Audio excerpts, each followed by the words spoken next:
Olá, meu nome é Roberta Reis, sou pedagoga e a idealizadora do método Inclusão com Amor. Hoje nós vamos estar conversando sobre a diferença entre o TEA, transtorno do espectro autista, e a síndrome de Asperger.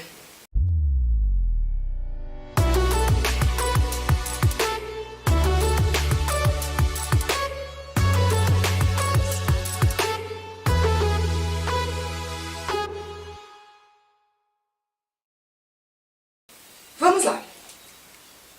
A gente, enquanto professor, nós precisamos muito conhecer sobre cada especificidade, ou peculiaridade, ou distúrbio, ou transtorno. Tudo isso é importante que a gente conheça. Eu tenho recebido bastante pedidos para que eu fale sobre a diferença do Asperger e do TEA. Por quê? Porque normalmente, quando o professor ele tem alunos com essas especificidades, ele consegue perceber uma diferença muito grande. Eu vou passar para vocês a diferença de como é diagnosticado pelo neuro, tá? Como que o neuro avalia se é Asperger e se é TEA, nesse primeiro vídeo. No próximo vídeo da semana que vem, eu vou estar passando para vocês umas dicas de como que nós vamos agir nesses casos. Se for preciso, busque ali um papel e uma caneta, que vai ser fácil de você conseguir diferenciar Asperger e TEA, ok? Então vamos lá. Primeiro, o autismo, a gente tem aí como TEA, agora ele é tratado como TEA, ok? TEA é transtorno do espectro autista. E também conhecemos aí a síndrome de Asperger. Nos dois casos, a criança ela tem um comprometimento do desenvolvimento global em 3 itens, em 3 pontos, ok? Na interação social, o primeiro ponto, no comportamento, né, com aquelas estereotipias. As estereotipias são aqueles movimentos repetitivos que a criança fica fazendo incessantemente ou de tempos em tempos, ok? E no social, na sua comunicação, na sua fala, tá? A sua forma de comunicar. Nos dois casos, eles vão apresentar aí um comportamento global atípico nesses 3 pontos. Vamos relembrar? Interação social, comportamental e com as estereotipias, né?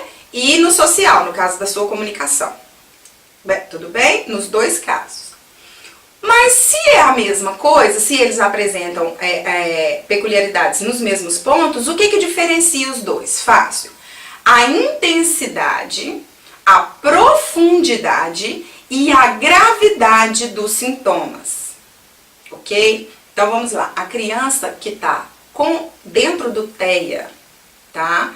Que já está diagnosticada com TEA, que é autista, ela pode ter aí esses comportamentos agravados de uma forma intensa, ok? Já no Asperger é mais tranquilo, a gente pode dizer que é mais leve. Bacana? Ok. O TEA leva a um comportamento maior, a criança com TEA, ela tem uma necessidade maior ali na sua área sensorial, nas sensibilidades, tá? No alimento, tá? O seu processo alimentar é mais severo. Como assim, professora? Ela tem maiores restrições na questão alimentar e isso interfere fortemente no seu desenvolvimento. Tá? Então, assim, a dieta na criança com TEA ou Asperger é muito importante. No caso da criança com TEA, aumenta a sua chance de desenvolvimento se ela, sim, tiver aí um acompanhamento com a dieta correta, ok? E também tem aí um comprometimento no sono, tá? É mais severo, viu, gente? A criança com TEA, ela dorme bem menos, por exemplo, do que a criança com Asperger. Todos os dois vão ter comprometimento no sono, mas no TEA é mais intenso do que no Asperger. Também há um comprometimento na linguagem, só que aí tem uma diferença. A linguagem e a comunicação tem uma diferença. criança, no caso do TEA, ela tem um comprometimento da linguagem de uma forma que ela tem dificuldade de se comunicar. Já a criança com Asperger, ela pode se comunicar tão bem que ela usa muitos termos rebuscados, palavras que não são muito comuns do convívio. Isso normalmente é mais presente na comunicação do Asperger. No caso do TEA, não. No caso do TEA, a criança, ela realmente tem um comprometimento grande na fala, tá? Existe até os casos extremos, que são os autistas não verbais. A criança com TEA depende muito mais de atitude de mediação do que a criança com Asperger. Olha uma diferença grande aí. Tá vendo? No nosso caso, enquanto professor, olha como que é importante a gente conhecer cada especificidade dentro da área da inclusão. Enquanto o Asperger é um quadro mais tranquilo, é um quadro mais leve, pois a comunicação da linguagem é muito boa, tá? Então você tem uma comunicação de sucesso, na maioria das vezes dos casos de crianças com Asperger. Como que eu vou perceber dentro da sala de aula, essa criança ainda não tem diagnóstico, professora? Como eu lá dentro da sala de aula vou perceber se pode ser um, se pode ser outro? O caso do TEA aparece muito cedo. A criança com 1 ano e meio, 2, 3 aninhos, ela já está com vários sinais e características e sintomas dentro do TEA.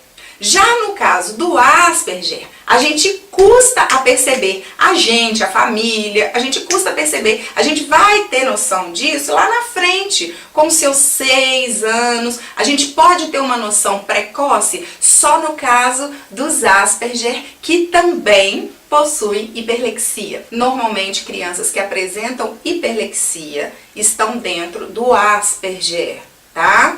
Elas começam aí a sua vidinha de leitura, de leitores, já a partir de 1 ano e meio, com 2 já estão lendo. E não é toda criança com Asperger que tem hiperlexia, não. Mas esse pode ser um sinal. Então, como ela já começa a ler muito cedo, o pai, e tem uma comunicação sensacional, o pai, a mãe, o professor não percebe ainda que ela é uma criança com comportamentos autísticos, tá? Isso vai ser percebido um pouco mais na frente, lá para os seus 6 anos. Ao pé que a criança com TEA vai começar a sua vida de leitor mais ou menos com os seus 5 anos ou até mais tarde. Depende da intensidade e da severidade do grau, né, do autismo. No próximo vídeo, pessoal, no vídeo da semana que vem, nós vamos estar passando para vocês algumas dicas de como a gente deve se comportar com crianças com TEA dentro da sala de aula. São dicas importantes, valiosas, que vai fazer diferença no seu dia a dia. Espero que vocês curtam. Gostaram desse vídeo? Quem gostou, clica aí no like, dá uma curtida na nossa página, corre lá no nosso canal, se inscreva, clica lá no sininho para receber as notificações. Nós temos novidade todas as semanas e semana que vem eu vou estar falando sobre algumas dicas de comportamento do professor com alunos com TEA. Deixe o seu comentário, a sua sugestão, isso é importante, pode ser o tema dos nossos próximos vídeos e pode te ajudar, pode contribuir lá dentro da sala de aula com o seu trabalho. O professor que se informa, pessoal, o professor que se atualiza, ele está um passo adiante do sucesso do seu aluno e do seu próprio sucesso, da sua própria realização. Até a próxima!